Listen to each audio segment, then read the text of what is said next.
Bonsoir mes frères et sœurs, que le Seigneur vous bénisse. J'espère que vous allez bien. Alléluia, tous les amoureux du Seigneur, ceux qui veulent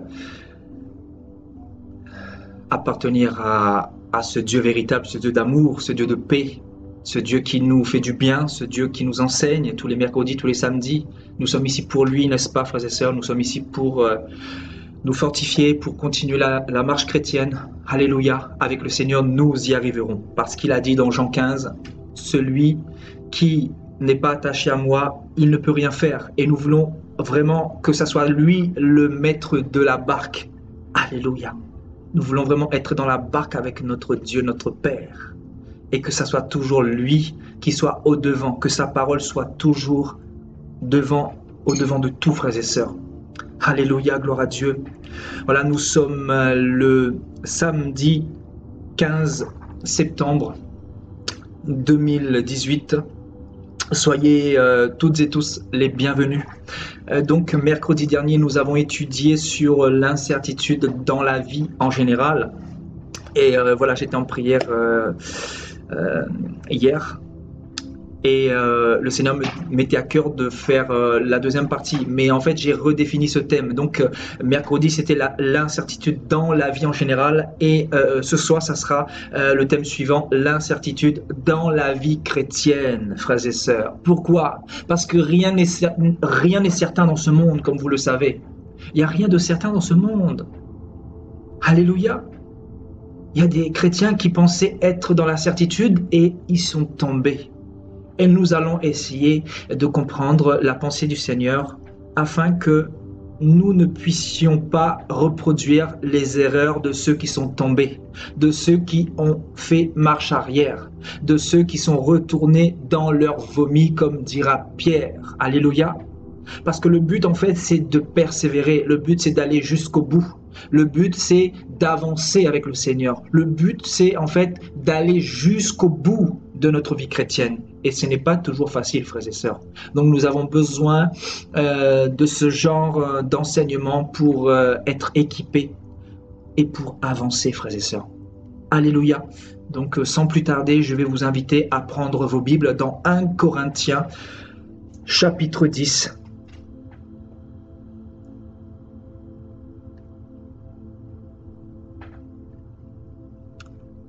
1 Corinthiens chapitre 10.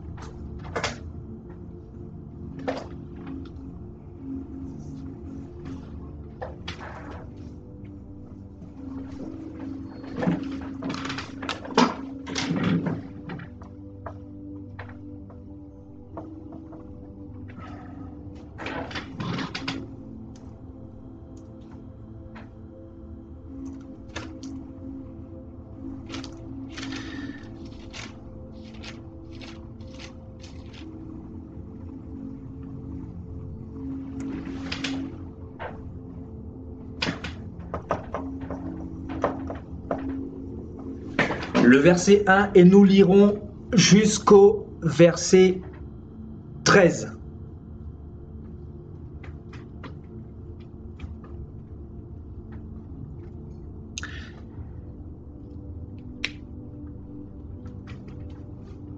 Frères, je ne veux pas que vous ignoriez que nos pères ont tous été sous la nuée, qu'ils ont tous passé au travers de la mer, qu'ils ont tous été baptisés en Moïse dans la nuée et dans la mer, qu'ils ont tous mangé le même aliment spirituel et qu'ils ont tous bu le même breuvage spirituel, car ils buvaient à un rocher spirituel qui les suivait, et ce rocher était Christ.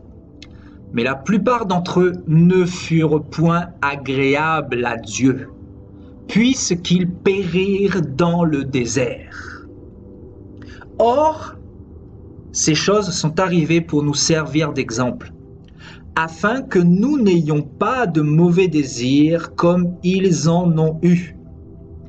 Ne devenez point idolâtres comme quelques-uns d'eux, selon qu'il est écrit. Le peuple s'assit pour manger et pour boire.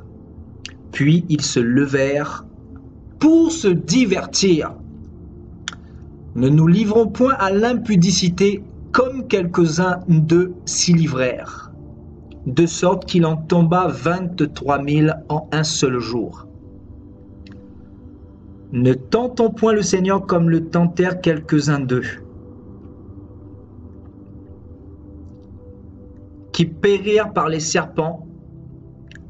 Ne murmurez point comme murmurèrent quelques-uns d'eux qui périrent par l'exterminateur. Ces choses leur sont arrivées pour servir d'exemple, et elles ont été écrites pour notre instruction, à nous qui sommes parvenus à la fin des siècles. Ainsi donc, que celui qui croit être debout prenne garde de tomber. Et le verset 13, « Aucune tentation ne vous est survenue qui n'ait été humaine, et Dieu qui est fidèle ne permettra pas que vous soyez tentés au-delà de vos forces. Mais avec la tentation, il préparera aussi le moyen d'en sortir, afin que vous puissiez la supporter. » Alléluia, je bénis le Seigneur pour sa parole. Ici, bien évidemment, dans ce chapitre-là, Paul nous parle d'Israël, le peuple d'Israël, qui fut le peuple que Dieu avait choisi au commencement. Bien évidemment, pour faire connaître son nom à toutes les nations. Donc Dieu voulait passer par Israël afin que Israël devienne un exemple, afin que cet exemple-là puisse aller éclairer ceux qui étaient dans les ténèbres, c'est-à-dire nous, les païens, les nations, ceux qui se prosternent devant d'autres dieux, devant des religions, devant d'autres divinités. Nous savons que devant Dieu, il y a deux nations. Il y a Israël d'un côté et l'Égypte de l'autre. Israël qui symbolise le royaume de Dieu et l'Égypte qui symbolise ce monde présent, le monde babylonien. Amen.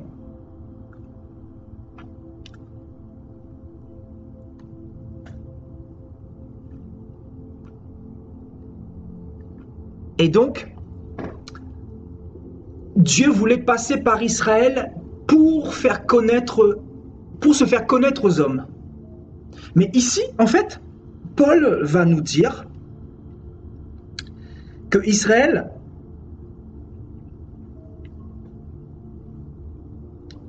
ont marché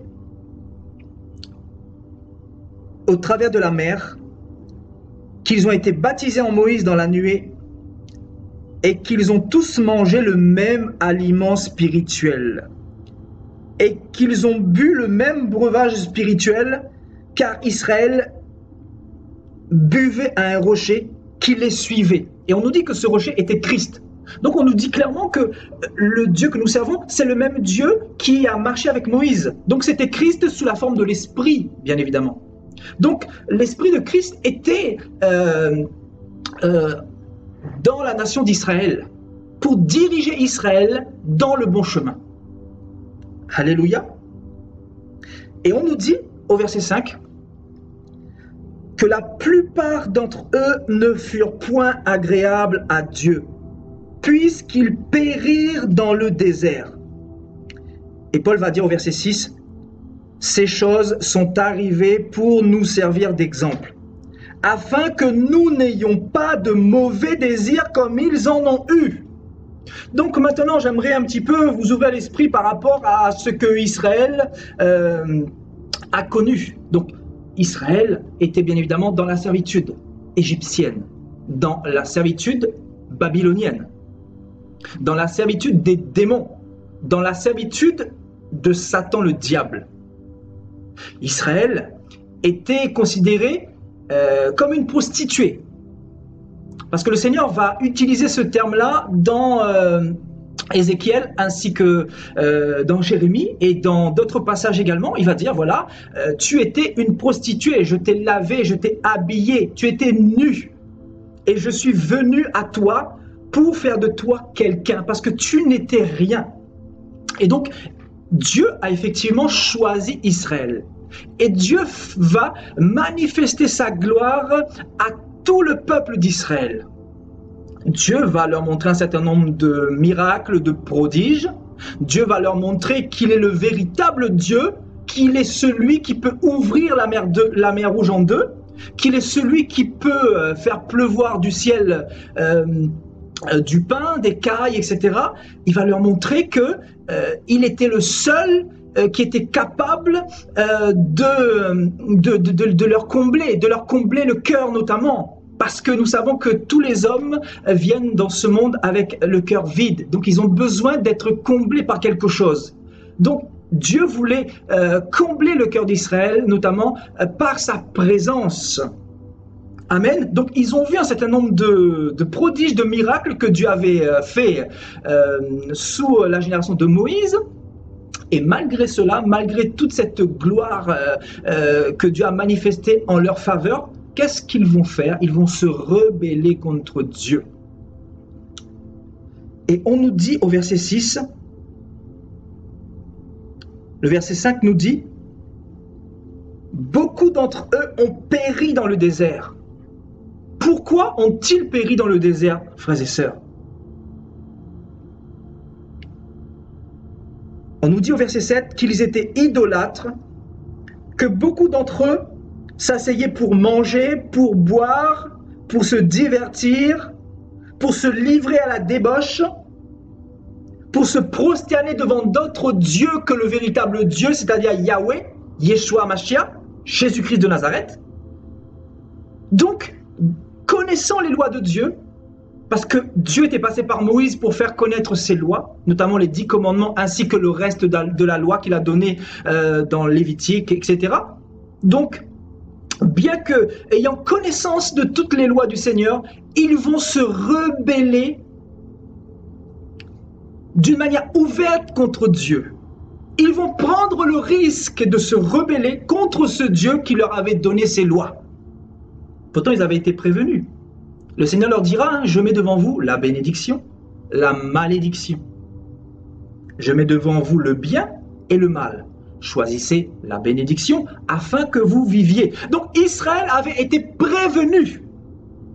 Israël avait été mis en garde.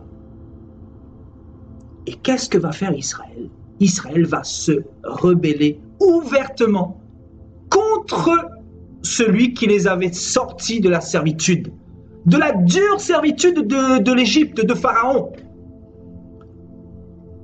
Parce que Pharaon dominait puissamment sur ce peuple d'Israël, afin de les assujettir à sa puissance, afin de les écraser. Donc on nous dit qu'Israël était dans une dure servitude.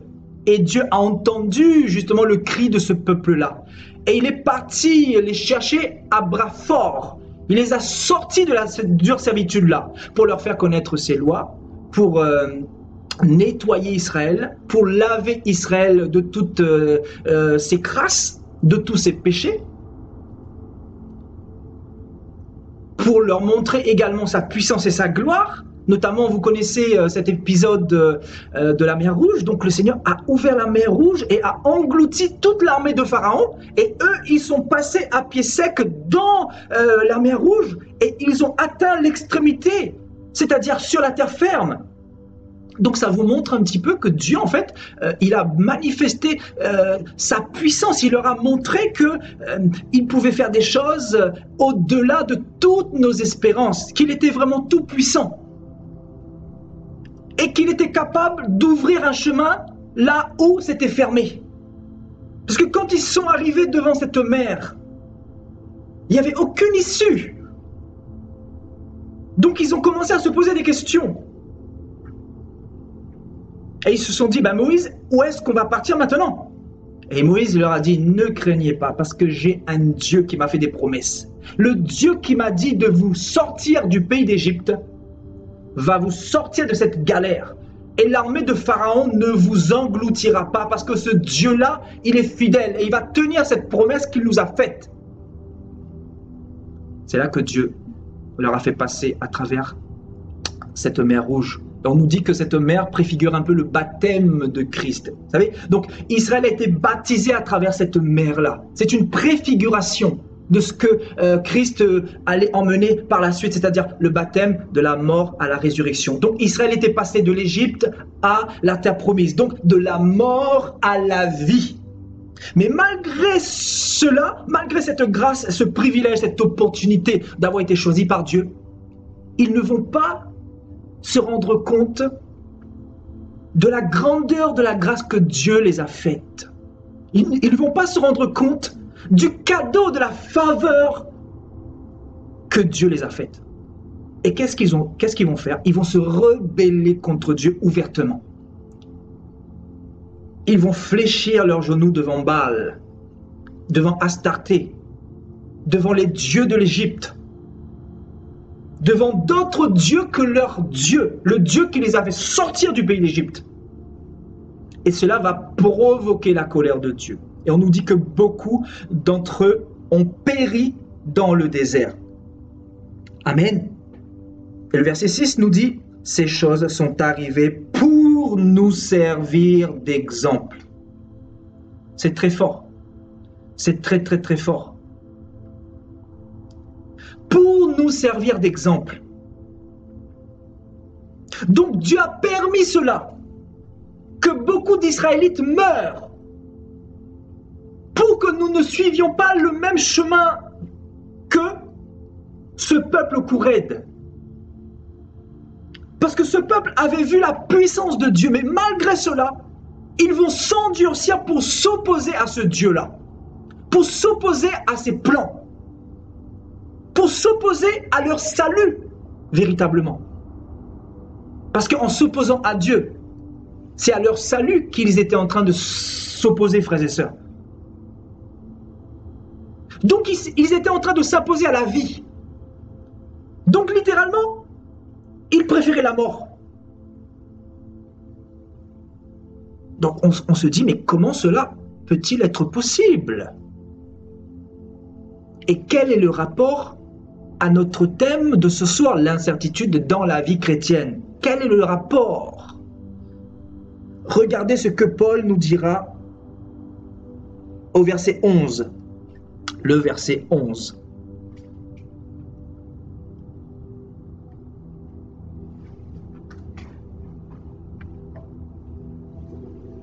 Or, ces choses leur sont arrivées pour servir d'exemple. Donc, en fait, il va réitérer cela. C'est fort. Et elles ont été écrites pour notre instruction, à nous qui sommes parvenus à la fin des siècles. Donc Paul, ce qu'il est en train de dire ici, dans ce chapitre-là, nous concerne tous. Donc c'est une mise en garde, c'est un avertissement.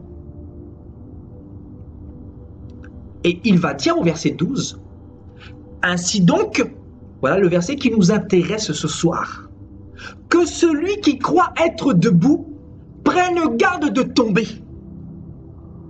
Waouh! Que celui qui est debout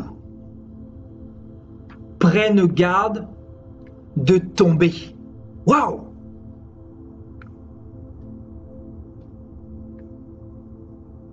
Donc Paul est en train de nous dire que Israël était debout. Israël était trop dans la certitude. Et ils étaient tellement dans la certitude qu'ils ne se sont plus remis en question. Donc l'assurance, c'est bien. Avoir de la certitude, c'est bien. Mais avoir trop de certitude finit par faire de toi un orgueilleux, un rebelle, quelqu'un qui s'appuie sur ses acquis, qui s'appuie sur ce qu'il a déjà emmagasiné avec le Seigneur. et qui ne recherche pas plus loin. Comment se fait-il que Israël va vivre la puissance glorieuse du Seigneur et Israël va se rebeller contre ce même Dieu? Comment se fait-il, me direz-vous? Donc il y a un enseignement que le Seigneur veut nous donner par là, frères et sœurs. Il y a un enseignement que le Seigneur veut nous donner. On nous dit que celui qui croit être debout prenne garde de tomber.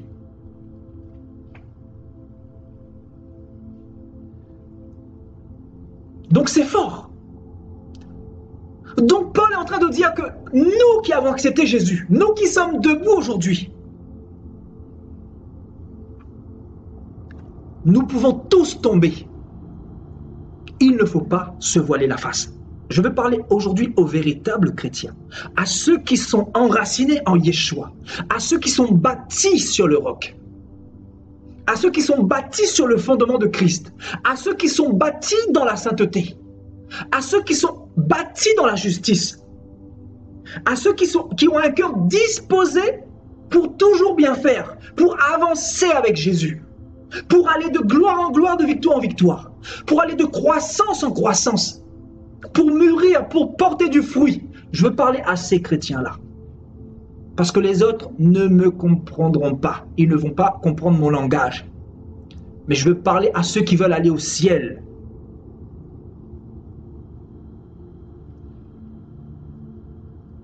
Que celui qui croit être debout prenne garde de tomber. Donc Paul est en train de dire que si nous ne prenons pas garde, nous aussi nous pouvons tomber. Parce qu'Israël avait vu la puissance glorieuse du Seigneur.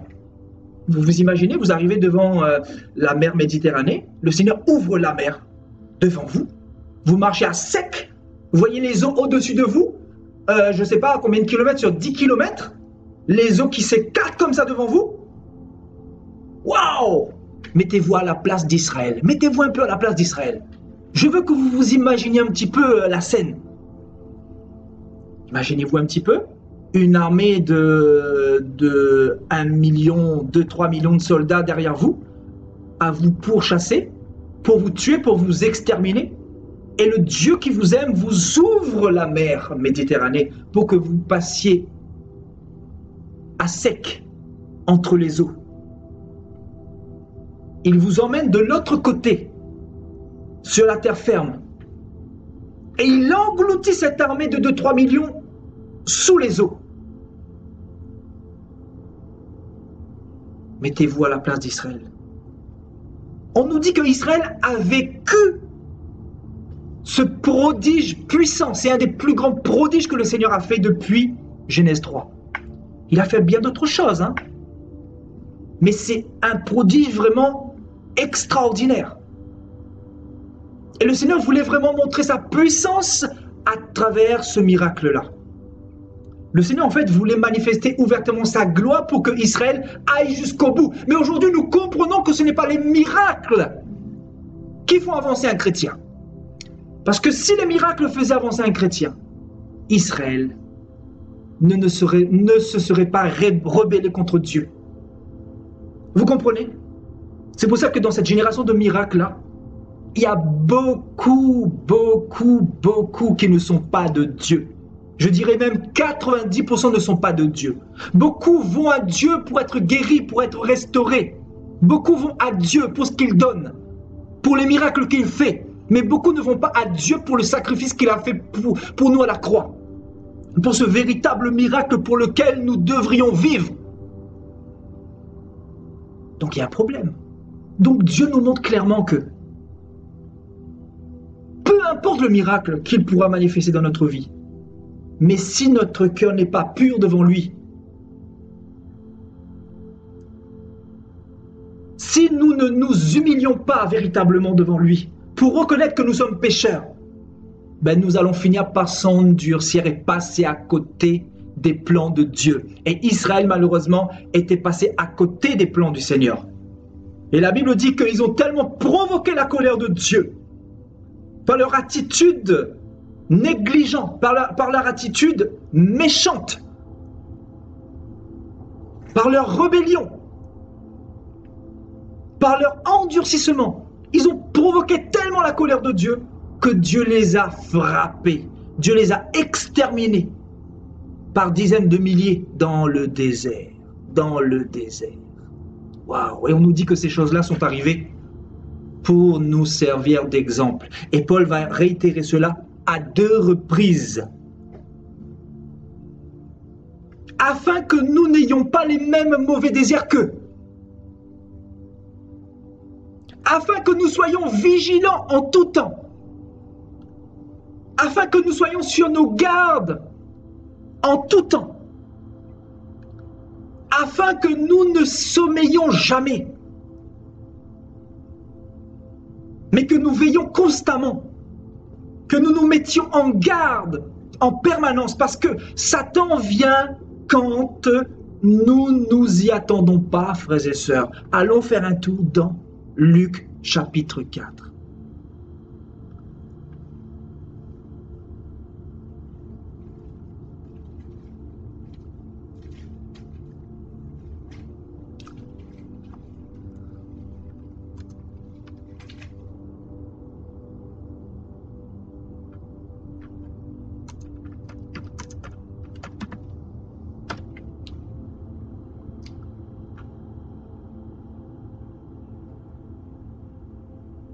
Voilà, Luc chapitre 4.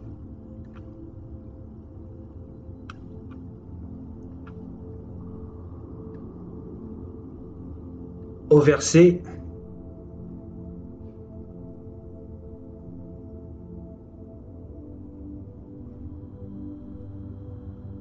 au verset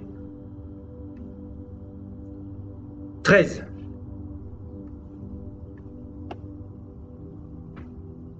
Après l'avoir tenté de toutes ses manières, c'est-à-dire le diable a tenté le Seigneur en 3 fois, à 3 reprises.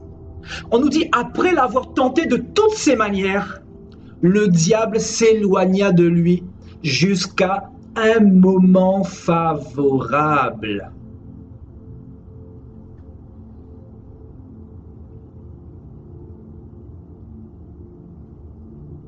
Donc le diable revient toujours quand on ne s'y attend pas.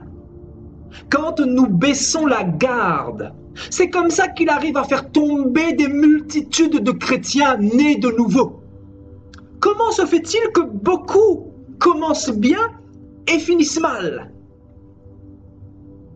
Comment se fait-il que le Seigneur dira à l'église de Smyrne, souviens-toi d'où tu es tombé, souviens-toi de ton premier amour.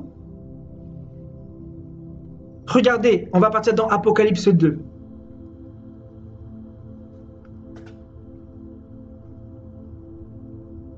Donc, l'église d'Éphèse, le Seigneur dira quoi?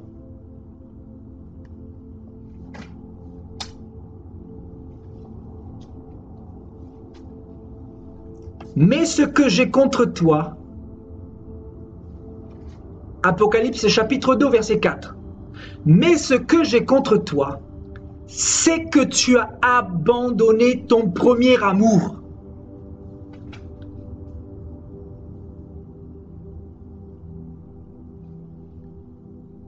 Donc la Bible nous apprend que l'église d'Éphèse avait connu le premier amour. L'église d'Éphèse avait fait cette rencontre véritable avec Jésus-Christ. Mais on nous dit que cette église d'Éphèse a abandonné son premier amour. Et le premier amour, c'est qui? C'est Jésus. Pour mettre un autre amour au milieu. C'est-à-dire ou un pasteur, ou un bishop, ou une église, ou un frère, ou une femme, ou une idole, ou tout ce que vous voulez, ou un péché. Ça peut représenter beaucoup de choses, ce premier amour. Qu'est-ce qui prend la première place dans ta vie? Qui doit revenir à Dieu, qui devrait revenir à Dieu pour ce qu'il t'a pas, pour la grâce qu'il t'a donnée, pour le salut qu'il t'a donné, pour ton nom qu'il a inscrit dans le livre de vie. Le Seigneur veut parler à quelqu'un ce soir. Toi qui as abandonné ton premier amour et qui as mis un autre amour à la place. Souviens-toi donc d'où tu es tombé. Donc, effectivement, la vie chrétienne n'est pas une vie de certitude, mais une vie d'incertitude. Parce que si nous ne veillons pas, si nous dormons, si nous sommes tièdes, qu'est-ce que le Seigneur va dire plus bas? On va en parler. On va aller étape par étape. Souviens-toi donc d'où tu es tombé. Donc, la Bible nous apprend que l'église d'Éphèse est tombée. Comment se fait-il qu'une église qui a rencontré le premier amour, qui a rencontré Jésus, qui est née de nouveau, qui est née d'en haut, qui a vécu des choses merveilleuses et glorieuses comme Israël, comment se fait-il que l'église d'Éphèse est tombée dans le péché, dans la convoitise, dans l'idolâtrie, dans la tiédeur, dans la haine, dans l'impudicité? Comment se fait-il? Est-ce que vous pouvez m'expliquer comment cela peut-il se faire? Mais la Bible nous dit clairement que ça peut arriver. Et si le Seigneur nous a donné cette lettre à l'église d'Éphèse, c'est pour nous montrer que nous ne sommes pas plus forts que l'église d'Éphèse. Nous ne sommes pas plus forts que Israël, frères et sœurs. Est-ce que je parle à un chrétien qui veut être sauvé? C'est pour nous montrer que nous sommes des minuscules petits vermisseaux qui peuvent tomber à n'importe quel moment si nous ne prenons pas garde. Si nous ne veillons pas sur notre relation, notre intimité avec le Seigneur Jésus-Christ, nous pouvons tomber à n'importe quel moment parce que tout est mis en œuvre pour faire tomber les chrétiens aujourd'hui en 2018. Il y a un niveau de séduction, un niveau de tentation, un niveau d'apostasie dans les églises, un niveau de froideur, un niveau de mal, de haine, un niveau de distraction, un niveau de divertissement. Et Paul en parle dans 1 Corinthiens 10. Il dira que le peuple d'Israël s'était assis pour manger, pour boire, pour se divertir. Et c'est ce que nous voyons aujourd'hui. Le divertissement qui prend la place de Jésus dans nos vies. Nous sommes plus sur Internet, nous sommes plus dans la présence de Babylone que dans la présence de Dieu. Et je parle pour tout le monde, je parle pour moi avec. Parce que si nous ne prenons pas garde, nous aurons des surprises. Parce que le premier amour doit toujours être au centre de tout. On doit lui donner toutes nos pensées, tout notre amour. C'est lui qui doit être notre centre d'intérêt si nous voulons tenir. Parce que Israël avait l'intérêt pour autre chose que leur Dieu. Israël était tiède, et comme l'église d'Éphèse, Éphèse était tiède. L'église d'Éphèse n'était pas déterminée. Ou sinon, cette église l'était, mais n'avait pas assez de fermeté, n'avait pas assez de détermination, assez de vigilance. Parce que souvent, beaucoup tombent à cause d'un manque de vigilance. Parce que le diable vient quand? À quel moment le diable vient, frères et sœurs? Le diable vient à un moment favorable. Favorable.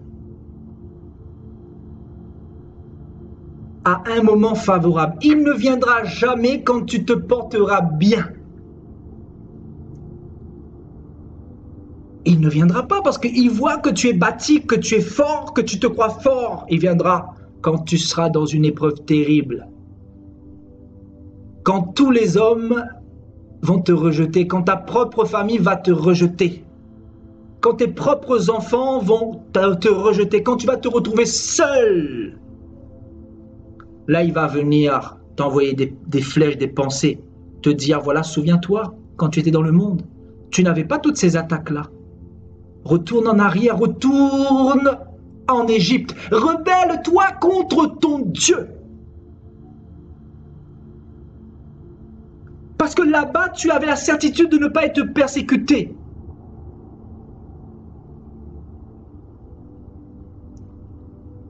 Amen. Souviens-toi donc d'où tu es tombé. Repens-toi et pratique tes premières œuvres. Combien de personnes le Seigneur n'avertit-il pas dans les nations de se détourner du mal, de se détourner du péché, d'arrêter avec la cigarette, avec l'alcool, avec l'impudicité, avec le cannabis, avec les boîtes de nuit, avec le monde. Combien de personnes le Seigneur n'avertit-il pas, frères et sœurs? Pour vous dire que beaucoup s'endurcissent au lieu de voir la grâce que Dieu a manifestée pour eux à la croix, c'est-à-dire son sang qui a coulé. Ils ne considèrent pas cela, mais ils considèrent leur petite personne, leurs petits problèmes, leurs petits bobos personnels, au lieu de considérer le sacrifice que Jésus a manifesté pour eux à la croix.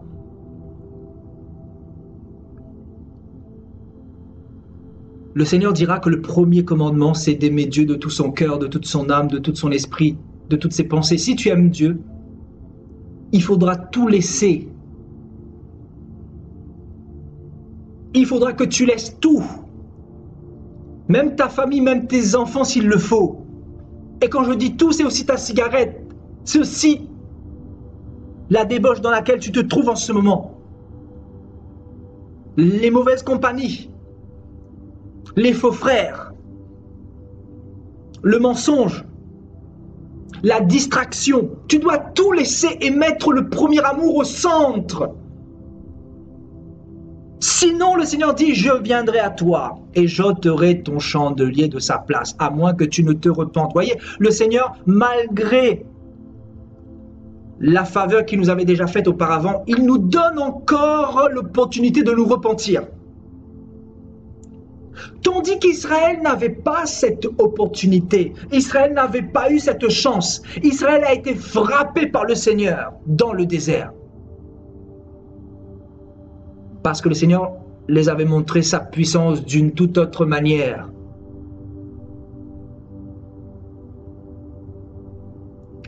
Sinon, je viendrai à toi et j'ôterai ton chandelier de sa place. À moins que tu ne te repentes.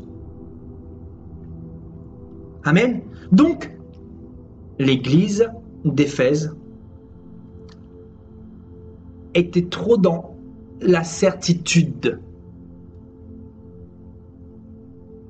Et à force d'être trop dans l'assurance, cette église s'est négligée. Cette église a négligé sa relation avec Dieu.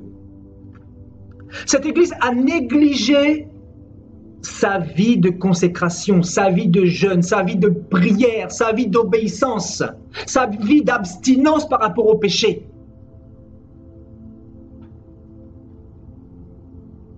Et c'est ainsi que petit à petit son cœur a été plongé dans l'endurcissement, jusqu'à être tombé complètement, jusqu'à avoir perdu le premier amour.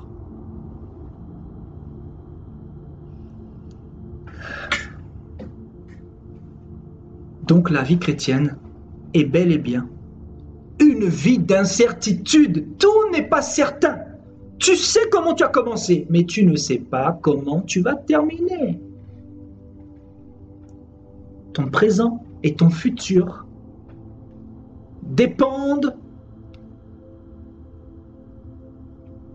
des choix que tu vas prendre, des décisions que tu vas prendre, du comportement que tu vas avoir face à la tentation, face aux ruses du diable, face à la convoitise, face à l'injustice, face au bavardage inutile, face à la distraction et toutes ces choses-là, face au divertissement.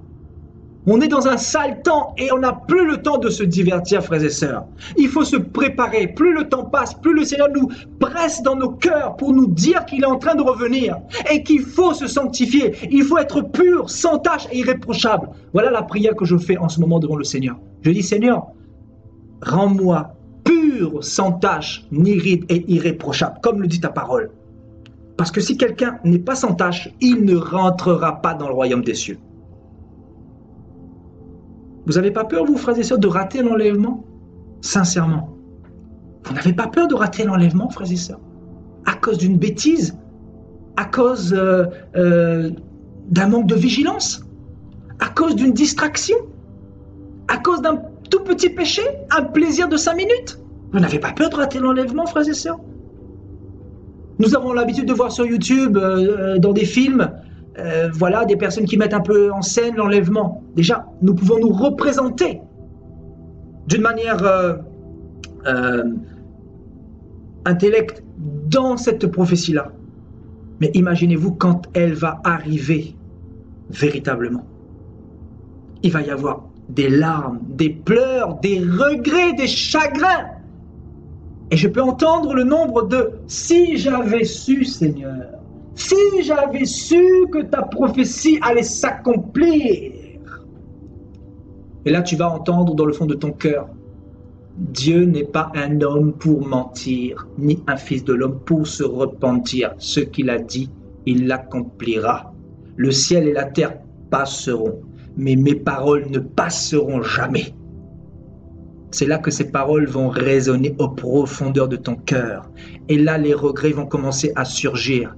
Et il y aura d'amers pleurs, il y aura des larmes, il y aura des chagrins. Il va y avoir, frères et sœurs, je pense, une tristesse comme jamais il y en a eu sur toute la surface de la terre. Nous savons que lors de la Première Guerre mondiale, il y a eu du chagrin, il y a eu de la tristesse. Lors de la Deuxième Guerre mondiale, il y a eu beaucoup de chagrin, beaucoup de tristesse. Mais lors de l'enlèvement, ça va être quelque chose de très particulier. Parce que beaucoup pensent qu'ils sont prêts, mais en réalité, ils sont à côté. Ils sont à côté. Parce que quand tu es en train de te dire dans ton cœur que tu es prêt, déjà, tu es orgueilleux. Parce que moi-même, tu peux me voir comme tu veux. Tu peux dire que voilà, je suis serviteur, je suis prophète, je fais telle ou telle chose. La Bible dit que ce n'est même pas parce que tu chasses des démons que tu vas rentrer là-haut. Le Seigneur dira, ceux qui me disent Seigneur, Seigneur, n'entreront pas tous dans le royaume des cieux, mais seulement ceux qui font la volonté de mon Père qui est dans les lieux célestes. Donc, vous pouvez vous imaginez à quel point la barre est haute, à quel point le standard est haut, à quel point le niveau est élevé. Et vous savez pourquoi? Parce que le sang de Dieu a coulé pour vous. Donc vous n'avez pas le droit à l'erreur. Vous pouvez tomber. Ce n'est pas un problème. Vous pouvez trébucher. Ce n'est pas un problème. Ça nous arrive à tous. Mais un véritable enfant de Dieu ne va pas tomber volontairement, ne va pas pécher volontairement. Il va veiller précieusement sur son salut parce qu'il sait ce qui est écrit. Il sait que Israël a vécu la puissance de Dieu, mais que Israël est tombé, que Israël a été frappé. Donc Israël, si cette nation-là a échoué, nous, qui sommes-nous? Pensez-vous que nous sommes mieux qu'Israël, frères et sœurs? Il vaut mieux pleurer. Il vaut mieux gémir.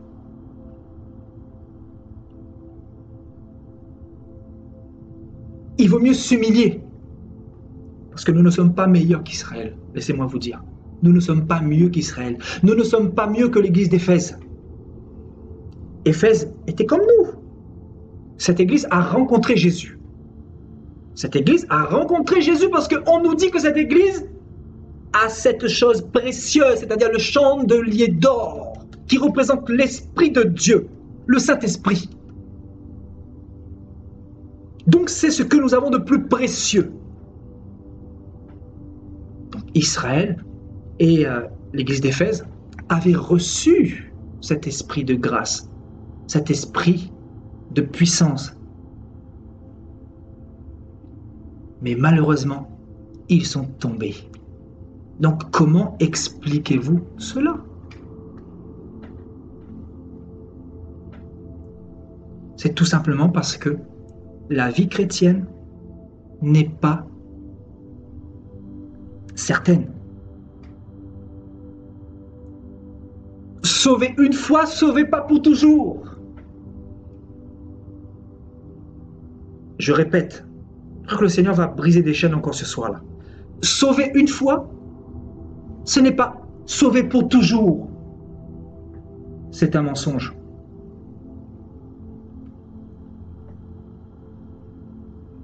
Vous savez comment Satan est menteur? Il vient établir des faux prophètes, il vient établir des distracteurs, des gourous, des sectaires pour vous dire, voilà, si vous acceptez Jésus-Christ, là, vous serez sauvés pour toujours. C'est-à-dire, vous pouvez être dans la tiédeur spirituelle. Ce n'est pas un problème parce que votre nom est inscrit là-haut et votre nom ne peut plus être effacé. Donc, ne vous inquiétez surtout pas. Vous voyez le mensonge de l'ennemi, le mensonge du diable.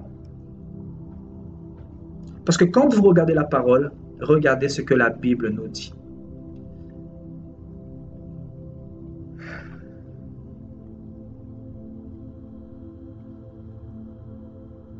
Voilà, on va passer un petit peu plus bas. Église de Thyatire.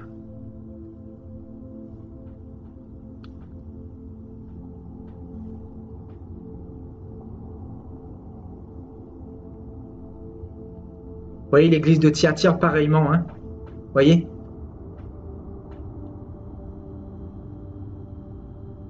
Elle faisait toutes sortes de belles œuvres pour le Seigneur, mais cette église était dans l'impudicité, dans la débauche, dans l'idolâtrie. On va partir dans Apocalypse 3 et on reviendra dans le 2 tout à l'heure. Parce qu'il y a quelque chose qui nous intéresse dans l'église de Smyrne.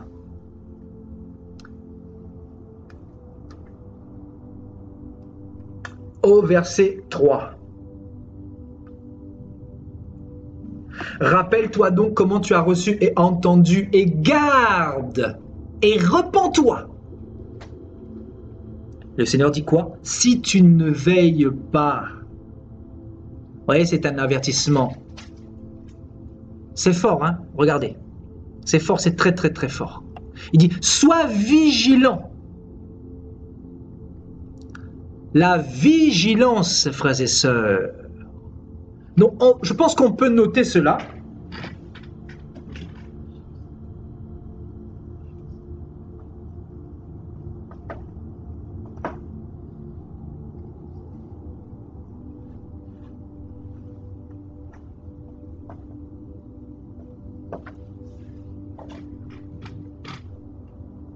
Rappelle-toi donc comment tu as reçu et entendu et garde.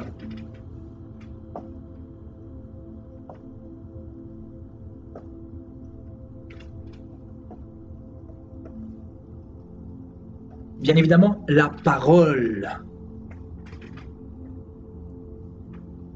Si tu ne veilles pas, donc le fait de veiller en permanence, veiller et prier, le Seigneur dira, voyez?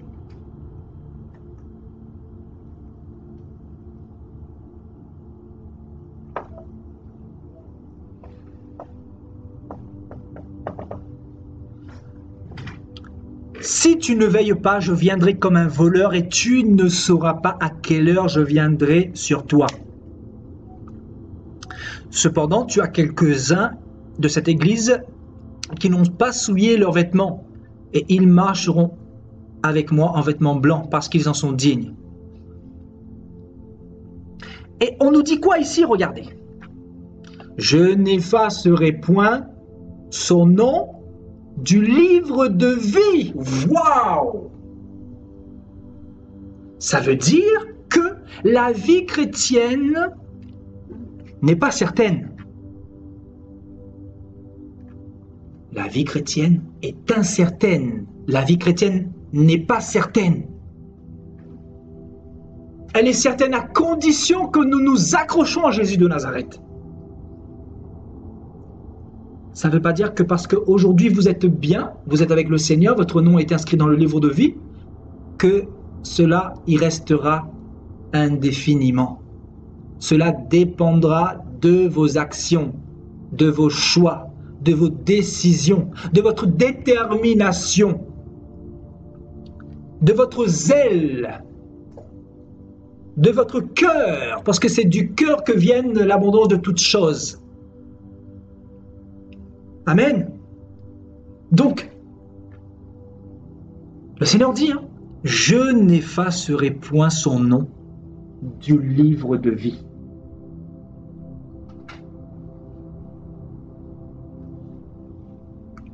Donc ça veut dire effectivement que la vie chrétienne est incertaine. Donc vous comprenez ce thème ce soir, l'incertitude dans la vie chrétienne. Parce que le Seigneur veut nous pousser à veiller, à être vigilants, à nous affermir.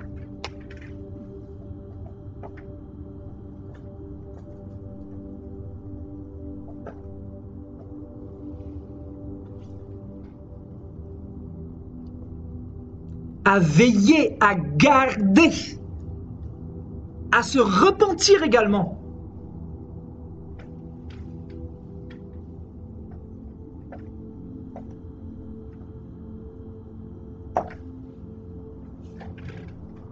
C'est-à-dire ne jamais négliger notre relation avec le Seigneur. Si nous avons fait une erreur, si nous avons fait quelque chose qui n'honore pas Dieu, que ce soit la colère avec votre femme, avec votre mari, avec vos enfants, quelque chose qui n'honore pas Dieu, mettez cela en règle et vite. N'attendez pas le lendemain pour vous repentir, parce que vous êtes en train de vous rider spirituellement. Et la Bible dit que ceux qui sont ridés n'hériteront pas du royaume des cieux.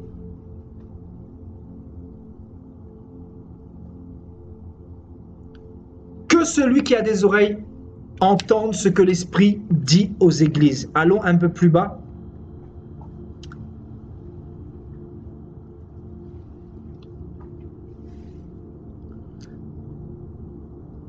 Vous voyez, ici on nous dit que l'église de Philadelphie à garder la parole du Seigneur. C'est une église fidèle ici, hein? Vous voyez? Et c'est une église qui n'a pas renié le nom de Jésus.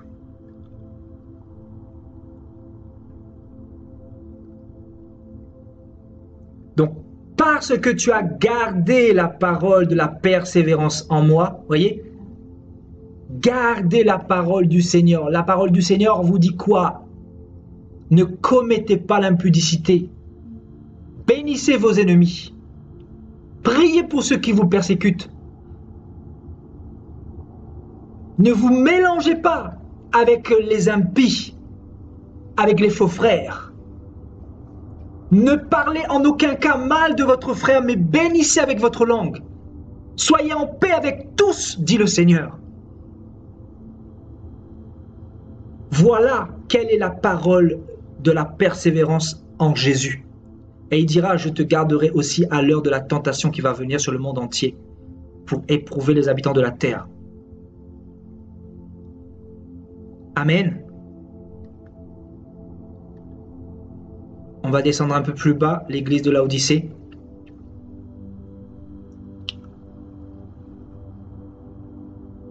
Puisses-tu être froid ou bouillant? Ainsi, puisque tu es tiède et que tu n'es ni froid ni bouillant, voyez, le fait d'être tiède fera que nous tomberons tôt ou tard. Je le dis, hein.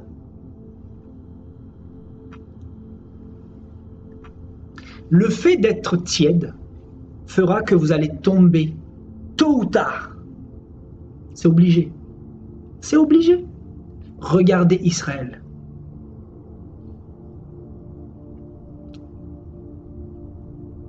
Israël.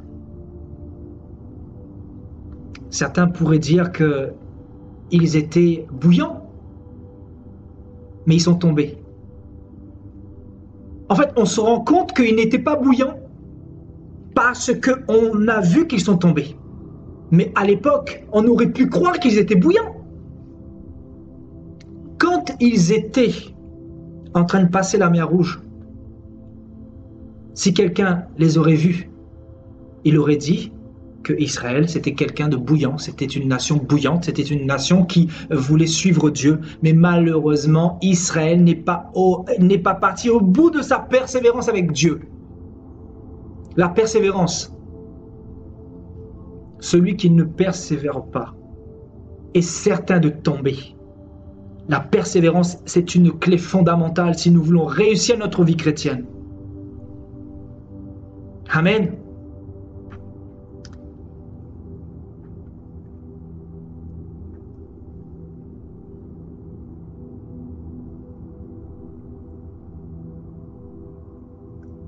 Donc, le Seigneur dit, je reprends et je châtie tous ceux que j'aime. Et donc du zèle, voyez le zèle. Le zèle, c'est quoi? Le zèle, c'est la détermination, la volonté qui surpasse le péché. La volonté qui surpasse la tiédeur. La volonté qui surpasse la paresse. La volonté qui surpasse ton envie de fumer. Ah, pour être sauvé, il faut laisser toutes ces choses-là. Quand on est obligé de se repentir pour certains chrétiens qui ne veulent pas se repentir, mais qui veulent que être délivrés ou qui veulent que être bénis par Dieu, ben on doit se poser des questions. On se demande vraiment si ces personnes-là ont compris quelque chose à Jésus de Nazareth. On se demande même si ces personnes-là ne sont peut-être pas condamnées par le Seigneur. Comment se fait-il que tu aimes le Seigneur depuis des années et que tu es encore dans ce même péché? Mais comment se fait-il? Moi, je n'arrive pas à comprendre.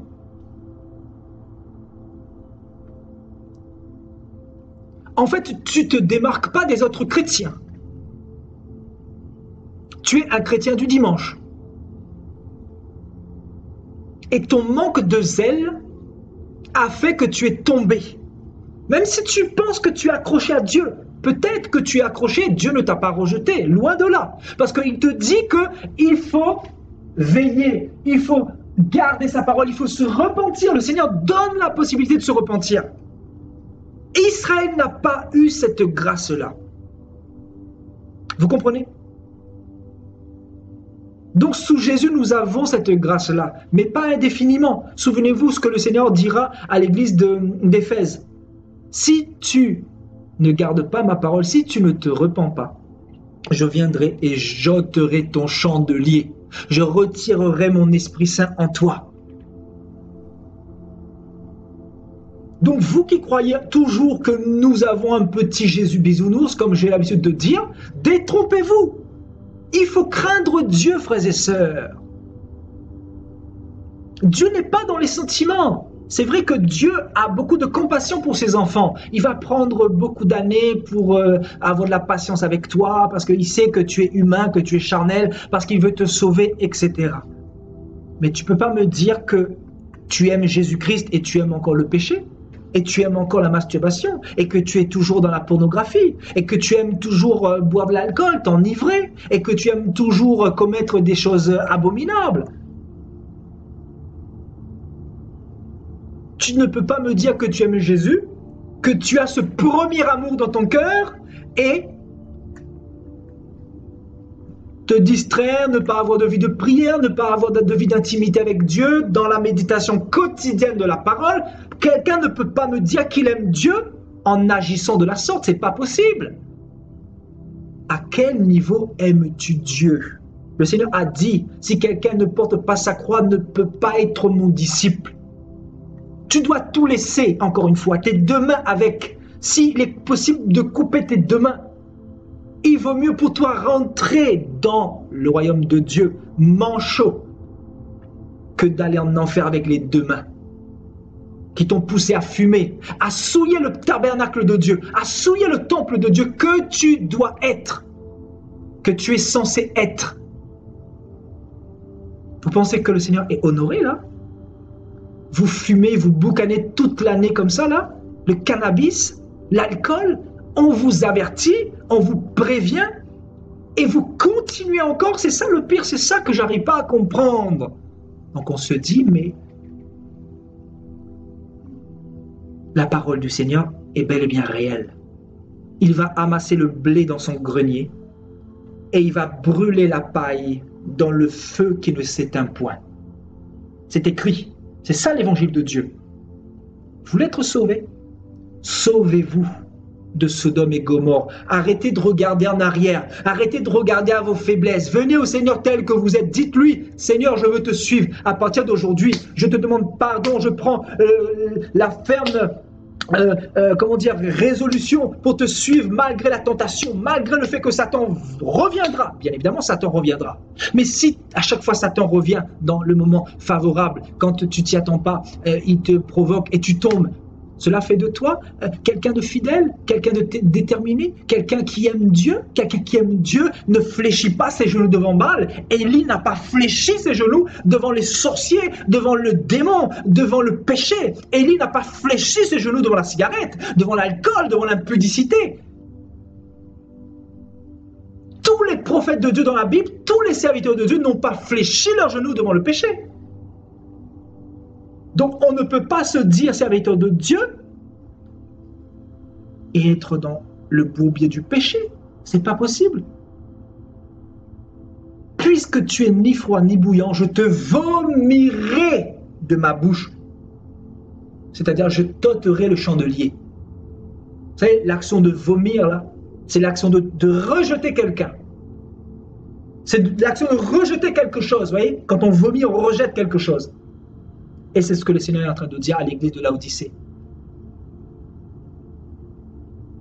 Donc, est-ce que tu veux être vomi par le Seigneur ou tu veux véritablement te repentir à partir d'aujourd'hui, prendre la décision, la ferme décision, la ferme résolution d'avancer avec un cœur pur. Heureux les cœurs purs car ils verront Dieu. Est-ce que ton cœur est pur? Beaucoup de cœurs ne sont pas purs. Je ne te demande pas d'être parfait, je ne te demande pas d'être fort parce que tu ne pourras jamais être fort, c'est Christ qui sera fort en toi. Mais sois brisé, laisse Dieu te briser, laisse Dieu pénétrer ton cœur. Et le désir, la volonté est égale zèle. Et quand tu as du zèle, tu as de la volonté pour y arriver. En quel langage faut-il parler à nos chrétiens de 2018 ? Comment faut-il vous avertir?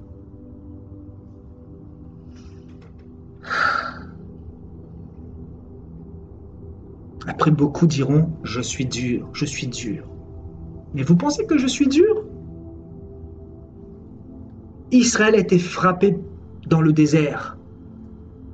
C'était un Jésus de bisounours? Non. Non. On ne se moque pas du Seigneur. Amen.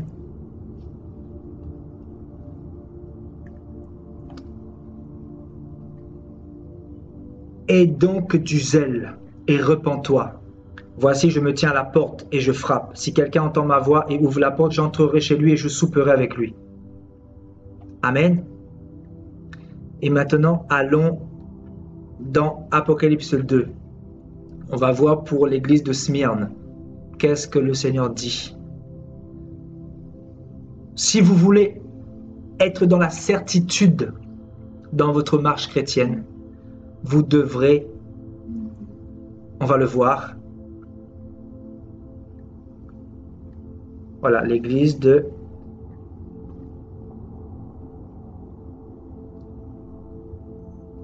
Smyrne, voilà, l'église de Smyrne, c'est-à-dire au verset 8, Apocalypse 2, verset 8. Voici ce que dit le premier et le dernier, celui qui était mort et qui est revenu à la vie. Je connais ta tribulation et ta pauvreté, bien que tu sois riche, et les calomnies de la part de ceux qui se disent juifs, mais qui ne le sont pas.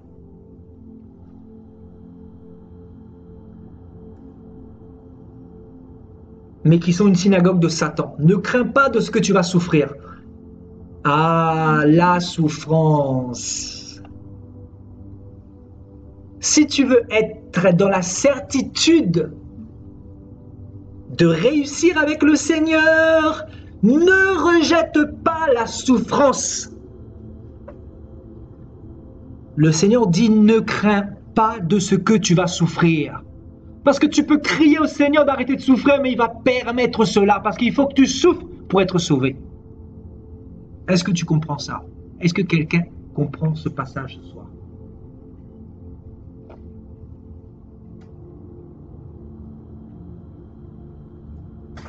Ne crains pas de ce que tu vas souffrir. Donc quand quelqu'un vient me voir pour me dire, voilà frère, je souffre, prie pour moi. Ben, la Bible dit que tu vas souffrir pour aller là-haut. Tu veux que je te dise quoi? Moi-même, je souffre pour aller là-haut.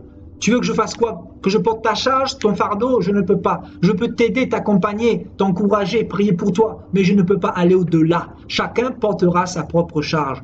Que celui qui veut suivre le Seigneur porte sa propre croix. On a tous une croix à porter, frères et sœurs. Et cette croix, c'est quoi? C'est une part de souffrance que le Seigneur permet pour nous tailler, pour nous façonner, pour nous emmener encore plus loin. Parce que dans la souffrance, il y a la gloire. Souvenez-vous du sort que le Seigneur a vécu lors de son passage il y a 2000 ans. Il a souffert énormément. Et il dira, j'ai désiré manger cette Pâque avec vous avant de souffrir.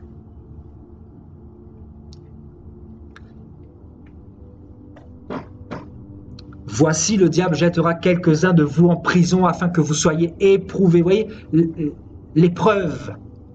Ne rejette pas l'épreuve. Et vous aurez une tribulation. Tribulation, vous voyez, ça revient, hein, de 10 jours. Et maintenant, ce qui nous intéresse ici, la fidélité. Si tu veux être certain de réussir ta marche chrétienne avec le Seigneur,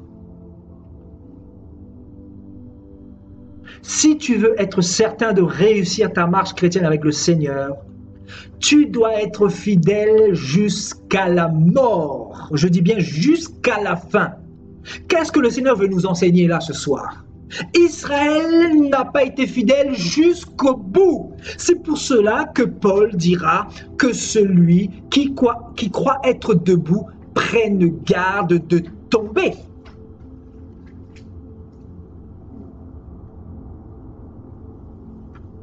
Parce que la fidélité est très importante si vous voulez avoir la couronne de vie que le Seigneur nous promet à tous.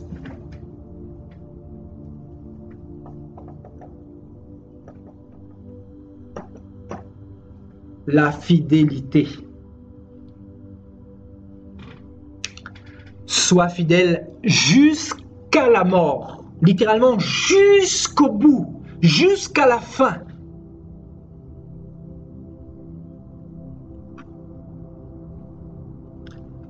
Maintenant, la question que j'aimerais vous poser, est-ce que vous êtes prêt à être fidèle jusqu'à la fin pour être sauvé? Pour avoir la couronne de vie, la couronne de justice? Pour avoir votre récompense qui sera le salut de votre âme.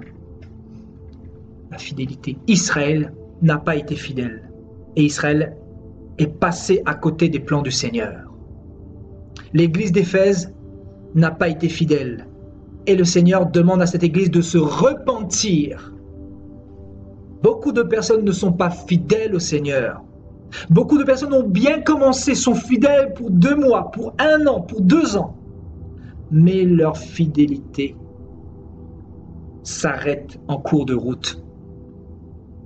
C'est pour cela que le Seigneur dit, sois fidèle jusqu'à la mort. Peu importe ce que les hommes vont te faire, peu importe les critiques, peu importe ce qu'on dira de toi. Mais tu dois t'appuyer sur les promesses que le Seigneur t'a faites. Le Seigneur t'a dit quoi? Je serai avec vous jusqu'à la fin. Il a dit jusqu'à la fin, il sera là jusqu'au bout. Donc, ça veut nous dire que le Seigneur, lui, il est fidèle. Alléluia. Donc, le Seigneur est fidèle. Mais pourquoi nous ne sommes pas fidèles? Les humains ont un problème avec la fidélité. Donc, si tu veux avoir la certitude de réussir dans ta vie chrétienne, tu devras être fidèle. Être fidèle à ton Dieu. C'est pour ça que Dieu dira, je me suis réservé un peuple qui n'a pas fléchi les genoux devant le péché, devant le diable, devant l'adversité, devant les démons, devant le royaume du diable, devant les richesses, devant les belles femmes, devant la tentation. Vous savez, le Seigneur s'est réservé un peuple fidèle. Quand il parle d'Élie, quand il parle des 7000 hommes, il parle de ceux qui sont intègres, de ceux qui sont fidèles. Et ceux qui sont fidèles sont comme nous, hein, ils souffrent. La seule différence, c'est que eux, ils acceptent la souffrance. Vous voyez? La souffrance, tu vas souffrir. Ne crains pas de ce que tu vas souffrir.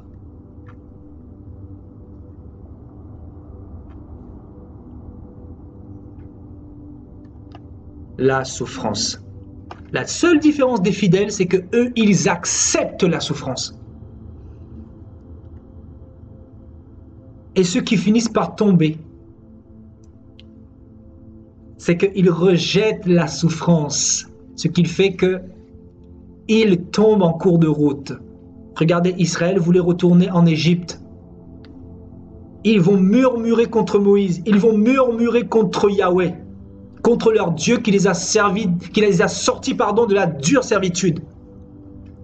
Pourquoi? Parce qu'ils ont refusé le désert. Ils ont refusé le désert.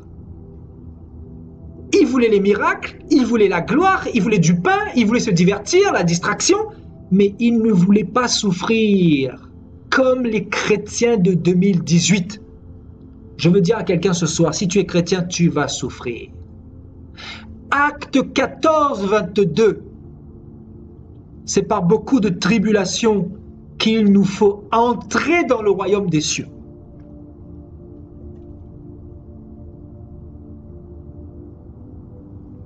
Amen. Voilà, je veux mettre l'accent là-dessus. Sois fidèle jusqu'à la mort. Et je te donnerai la couronne de vie. Que celui qui a des oreilles entende ce que l'Esprit dit aux églises. Celui qui vaincra n'aura pas à souffrir la seconde mort. Amen. Alléluia. Je crois que le Seigneur peut nous donner aussi des informations dans l'église de Smyrne. Hein, l'église de Smyrne, en fait, dans Apocalypse 2 et 3, dans les 7 églises, nous avons 2 églises qui sont dignes du Seigneur. L'église de Smyrne et l'église de Philadelphie. Amen. Donc, l'église de Smyrne qui se trouve...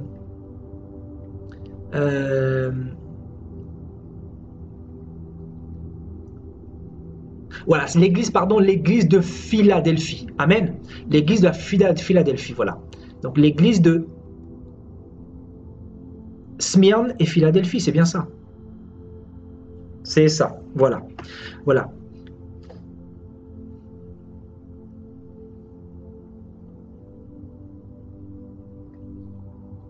Voilà, je pense qu'on a vu... voilà ce qu'il fallait voir, hein. Donc la persévérance, hein, ici, amen, hein. La persévérance pour tenir dans la vie chrétienne. Maintenant, allons dans Matthieu chapitre 26.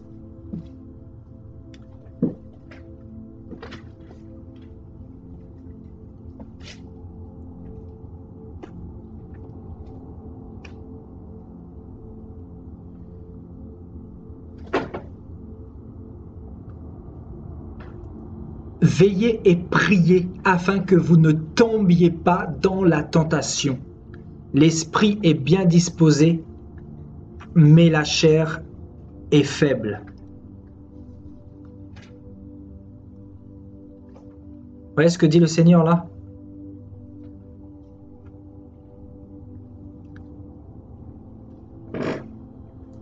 Nous devons veiller et prier. Nous devons être connectés au Seigneur en permanence. Je suis le cep et vous êtes les sarments, dira le Seigneur dans Jean 15. Sans moi, vous ne pouvez rien faire. Si vous voulez tenir, si vous voulez avoir la certitude de réussir dans votre vie chrétienne, écoutez bien cette parole. Vous devez être connecté au cep en permanence. Vous devez avoir une relation avec le Seigneur chez vous, dans l'intimité, dans le secret. Quand on vous parle de l'intimité depuis un moment, je vous donne des messages pour vous emmener dans cette indépendance envers Dieu. Que vous puissiez avoir une relation avec Dieu plutôt qu'avec les hommes. C'est tout simplement pour vous dire que si vous n'avez pas de relation, Vous ne pouvez pas avoir la certitude de tenir dans la vie chrétienne. Il est impossible.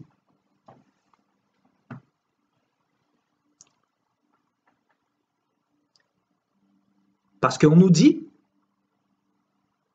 l'esprit est bien disposé, Israël était bien disposé, mais sa chair était faible, comme nous autres. Nous aussi, nous sommes des hommes et des femmes.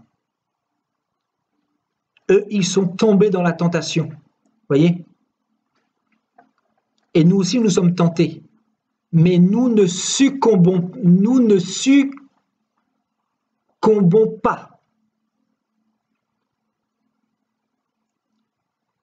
Nous voulons rester attachés au Seigneur, quoi qu'il arrivera. Nous sommes déterminés. Nous fléchissons nos genoux. Nous acceptons la souffrance. Voilà la différence des vrais et des faux. Et aussi la patience dans les épreuves. Amen. Allons dans 1 Thessaloniciens chapitre 5.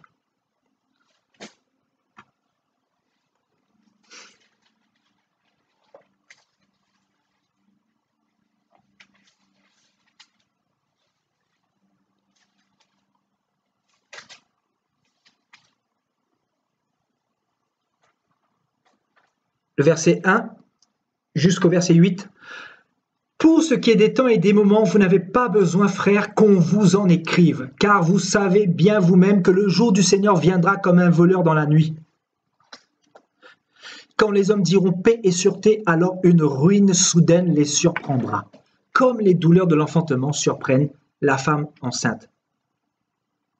Et ils n'échapperont point. Mais vous, frères, vous n'êtes pas dans les ténèbres pour que ce jour vous surprenne comme un voleur.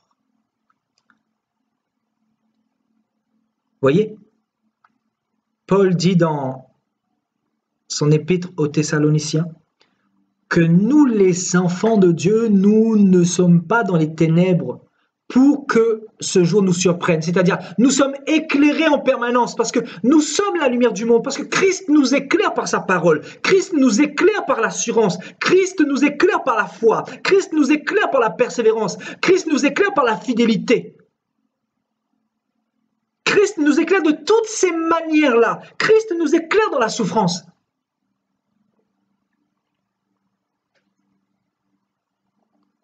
Vous êtes tous des enfants de la lumière et des enfants du jour.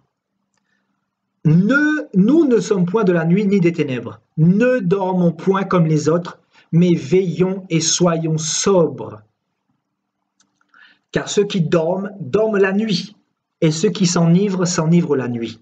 Mais nous qui sommes du jour, soyons sobres, ayant revêtu la cuirasse de la foi. La foi. Si vous voulez avoir la certitude de tenir dans la vie chrétienne avec le Seigneur, vous devez avoir la foi. Et comment avoir la foi? Pour ceux qui ne le savent pas, vous allez dans Romains chapitre 10, au verset 17. La foi vient de ce que l'on entend, c'est-à-dire la parole de Dieu. Donc c'est en lisant la Bible tous les jours que vous allez avoir la foi. Donc si quelqu'un ne lit pas la parole de Dieu tous les jours, il va finir par s'endormir. Et il va finir par tomber et refaire marche arrière. Donc la foi et de la charité, c'est-à-dire l'amour, et ayant pour casque l'espérance du salut. Vous voyez donc la foi, l'amour et l'espérance.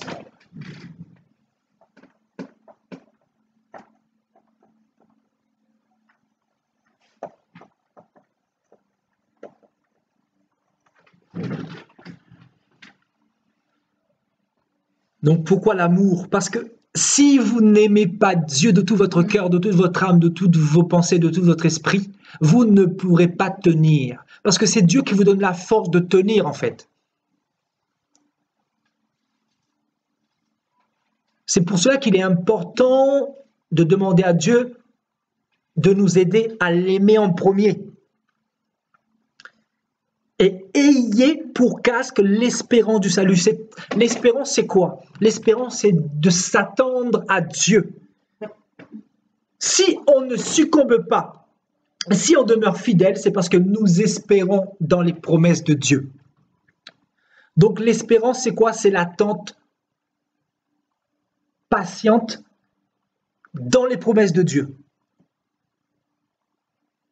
Amen. Car Dieu ne nous a pas destinés à la colère, mais à l'acquisition du salut par notre Seigneur Jésus-Christ, qui est mort pour nous, afin que, soit que nous veillions, soit que nous dormions, nous vivions ensemble avec lui. C'est pourquoi, exhortez-vous réciproquement et édifiez-vous les uns les autres, comme en réalité vous le faites. Amen. Et je crois qu'on peut terminer sur Jean chapitre 15, un chapitre que j'aime beaucoup.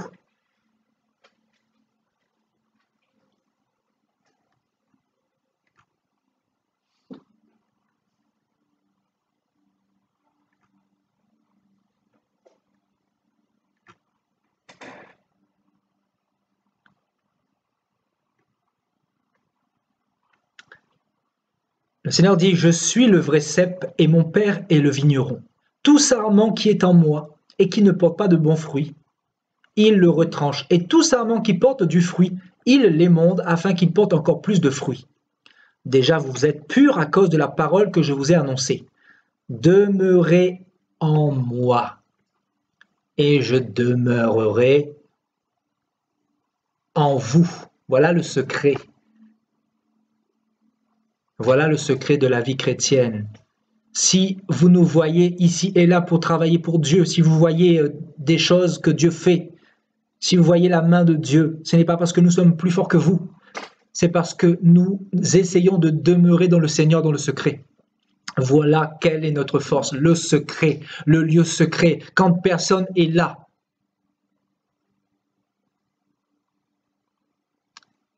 Quand nous sommes dans le désert, voilà notre secret, la souffrance.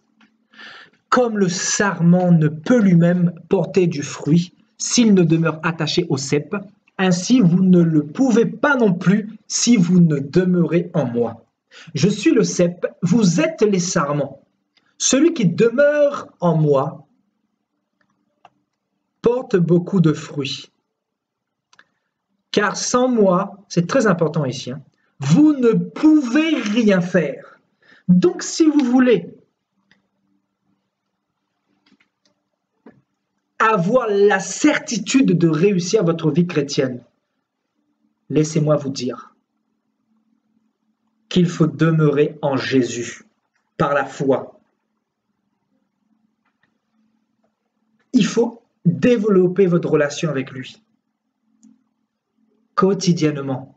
Ne pas négliger Jésus, négliger Facebook, négliger Messenger, négliger YouTube, négliger votre femme, négliger peu importe ce que vous voulez. Mais ne négligez certainement pas votre Dieu. Je ne vous demande pas de négliger votre femme de la manière dont vous croyez. Non, c'est pas ça. Mais je vous dis que Christ doit être au centre de tout, de vos pensées, de vos actions, de vos entreprises. Christ doit être dans tout ce que vous faites, dans tout ce que vous entreprenez.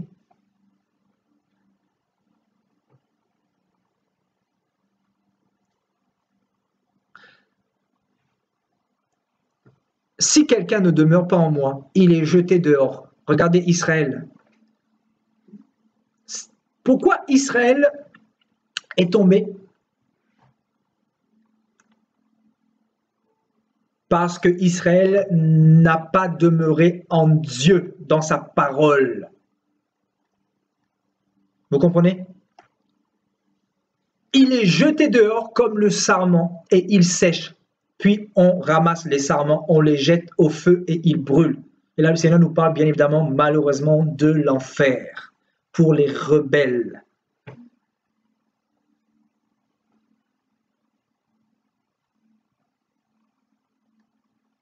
Demeurez dans mon amour. Amen, alléluia.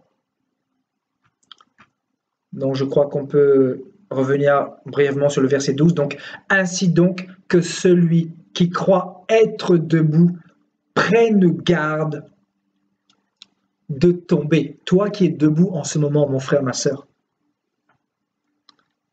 fais très attention parce que cela ne veut pas dire que demain, tu seras toujours debout.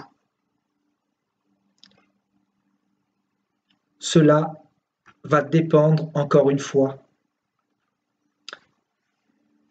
de toutes ces choses, de ta vigilance, du fait que tu gardes la parole ou pas, de ta relation avec le Seigneur, de ton attitude à veiller en permanence, de ton affermissement, de ton cœur repentant ou pas, de ta fidélité, de ta constance, de la foi et de l'amour que tu peux avoir envers le Seigneur et de l'espérance que tu peux avoir dans ton cœur.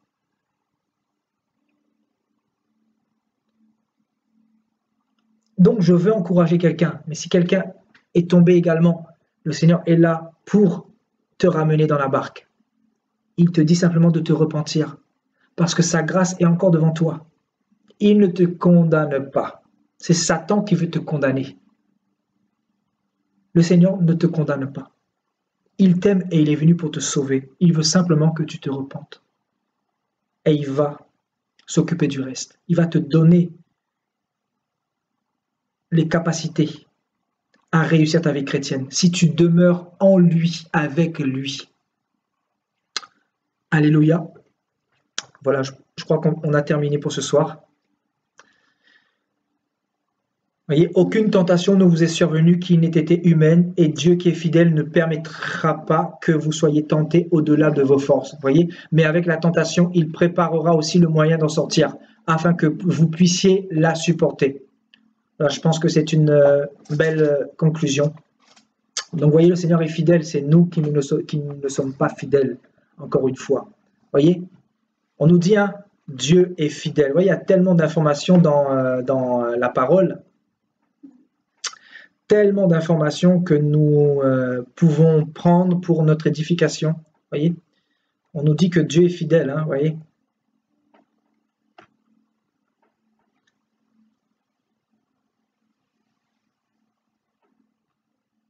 Alléluia, gloire à Dieu.